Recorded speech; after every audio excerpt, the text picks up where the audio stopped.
Rise, grind, shine, peace and blessings. It's a new day, and you're now listening to Curtis Rice at Born Royal 86.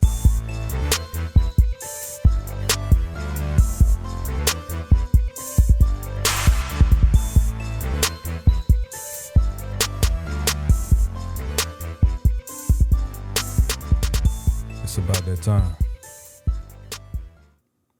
Weather starting to switch up. 40 degrees in the morning, 60 degrees at night. It was just 103 a week ago. I had the air conditioner going full blast, and I was still sweating. I watched some YouTube videos this week. Some of them were unique. The other ones were predictable. It was to the point where I can tell what they was getting ready to say before they said it.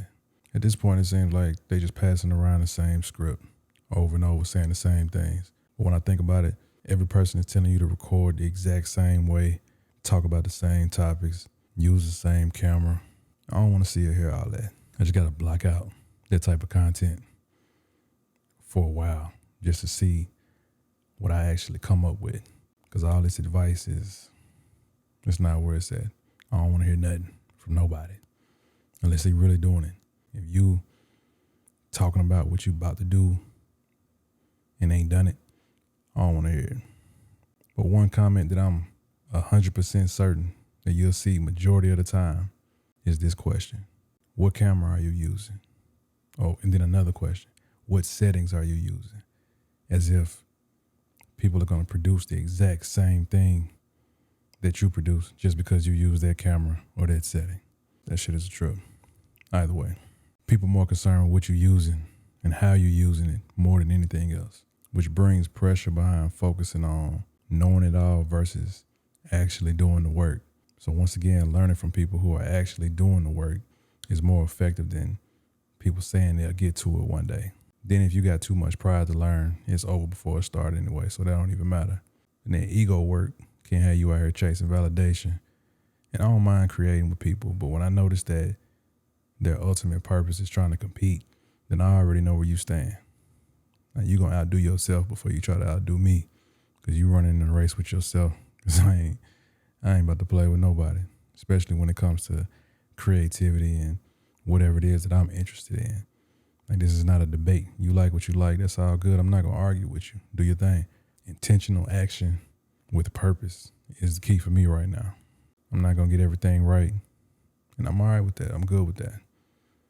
I've been having some music conversations lately, and we'll see where it goes from here. But note to self, you'll see. Watch The Voice this week and the week before that.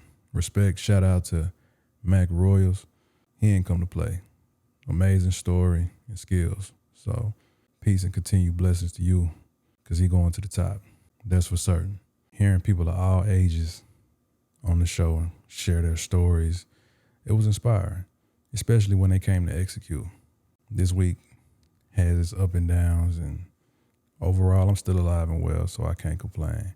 I've been meeting some interesting people throughout my travels, Uber drivers to be exact. Each one of them has different experiences. Some of them love it, some of them not so much. The talkative ones, those are the ones that I enjoy the most, because their stories it can go so many different directions. You just never know what your driver's been through.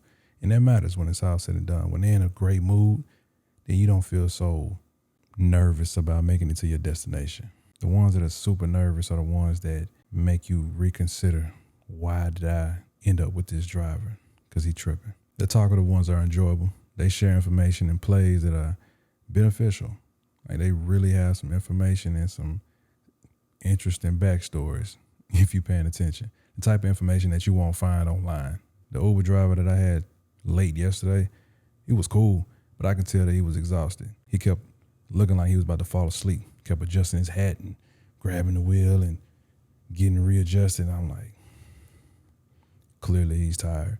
So I'm trying to start a conversation. I'm like, yo, so how's your Uber experiences been so far? He was like, what do you mean? He's like, it's pretty different for everybody. You know, you just got to do what you got to do. And that's a different story. They just made it, to me, it seemed like he was just like, he just doing it because it's something to do. Meanwhile, I ran into another Uber driver. He had over 16,000 trips, and he was excited. just talking about his experiences and the types of people that he's met. Then I had another Uber driver from the airport. He was excited because telling me how much money is involved in it in terms of the ones who actually really want to put in the work. The ones that get in the car and don't talk. You try to start a conversation and they take that deep breath like they bothered by you being in the car. It's like, all right, clearly this person just want to get this over with. Back to the Uber driver that I had late last night, matter of fact. I got in super early this morning. So I could tell he was getting ready to fall asleep. So I'm trying to spark a conversation like, yo, what's going on? How's your experiences been? And he said, it's better when you get tips. So I'm like, oh, okay, so people don't actually tip you? And he's like, most of the time. But the way he fall asleep, I'm like, you definitely not about to get a tip today, especially if we both don't make it. Having a conversation kind of woke him up, and he was able to be more alert. And that's what I needed, because I needed to make it home safe to my fam. And that was all that was important. Anything else, I wasn't worried about. But I made it. I'm here. That's all that matters. When you look at the ratings on there, you never know who you're really getting, because people kind of switch it up. And I don't know who's who until I get there. I'm making sure your photo matches with the driver. I'm making sure the license plate match, all of that. Like, all of that matters. But I met some interesting people, though, some cool people. One of them pulled up in a Tesla, and he was real cool. You can tell he was involved in his business. You can tell that he was happy to be there in terms of the energy that he had about himself. You know, he was telling me about different events that was going on in the cities, which was cool. Another driver that I had, he was blasting the Spanish news. I was about 5% with my Spanish. Now I'm at a good 8.5, you know, with the Spanish. So I'm on my way. I completed my 30-day no bread goal. And I have a headache right now as we speak. I don't know if that's my body telling me to order a pizza or what, but I have a serious headache.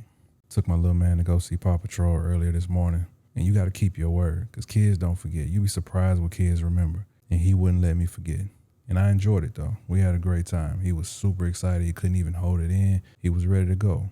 He was very happy, and I love to see that. Like, seeing him happy means everything to me, because I know he won't be young forever. And the same goes for my oldest and my nephew. See, these preteens and teenagers, they different, because sometimes they get excited, and the other times they too cool to express their excitement. And I get it. I understand. But I just pray that they always feel comfortable to talk to me about anything whenever they're ready.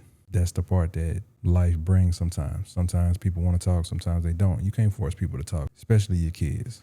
You know, they'll talk to you sometimes they won't. But even when you ask them what's going on, they'll say nothing. They might have a favorite person that they want to go talk to. Might be a cousin, or uncle, or aunt, something. But in most cases, it's you just never know. I just always let them know whenever y'all want to talk, I'm here.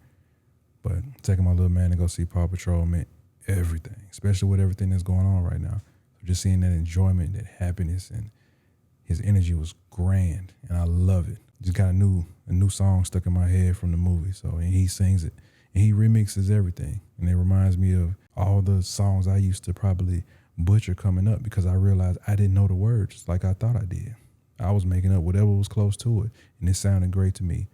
And don't you correct me either. I can't be the person that's going to sugarcoat information when it comes to my kids. There'll always be a time where they'll have questions, and regardless of what it is, we'll have some tough conversations. I just want to make sure that we have a strong communication throughout this time. Lord willing, I'll be around to guide them the best way that I can. It's been a wild week. New perspectives, new concepts, new conversations, new phone calls. It's interesting how some people have a tendency to write you off that you never even fucked with in the first place. That's strange. I'm always using metaphors and analogies, but I see it like this. Every game doesn't have the same rules. Every player doesn't have the same moves. And what I did notice is it doesn't matter if you have a bunch of followers and subscribers. The same goes for people who really making moves. Like, I know people with less than 3,000 followers that got more song credits and paper than your favorite artist. Then there are some with a bunch of followers with no paper or purpose. What game are you playing? Are the moves that you making contributing to your overall vision?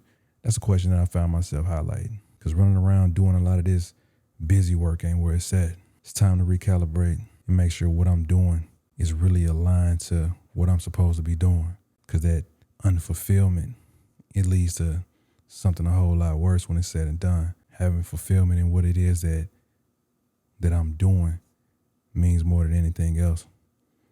And if that involves me being distant from my kids for extended periods of time, or distant from my family, that might not work for me.